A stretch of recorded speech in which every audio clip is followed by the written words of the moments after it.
So we developed a plan for what we called Springfest, and it was to be a festival that included some house tours, but it was really to be a neighborhood festival. It was to be a festival of urban living. The emphasis was not on historic houses. They spoke for themselves. You know, the streetscape of the streets of Allegheny West speak for themselves. They're beautiful. We wanted to include a wide range of how people lived in Allegheny West. Our goal was not to market. I think it was the second Springfest, we had a group of actors that were known all over the world. The Living Theater was living here in the War Streets. They were living at a house on North Avenue, it's presently for sale, North Avenue and Rosaka.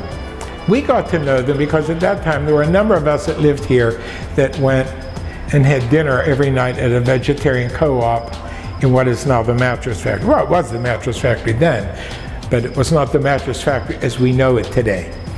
And so we would go over there and people from the Living Theater would be there, and we got to know them, and we got a grant to incorporate it. They did a fascinating kind of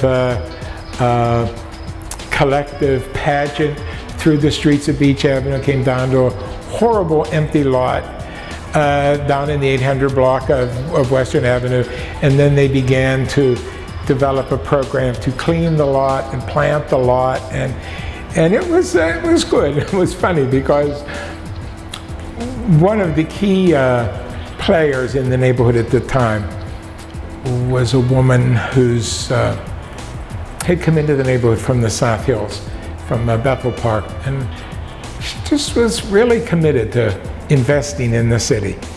But her husband was the head of the Westinghouse Foundation, and so her name was on all of our letterhead. And all of a sudden we're sending out letters for this event that would include the Living Theater. And she thought, oh my God, you can't put my name on the letterhead with this. I mean, they were totally anarchists, you know. And we said, well, Jean, it's too late because your name's on the letterhead and the letter's gone out. And it went over well. You know, we had a couple of these Springfests that were extremely successful.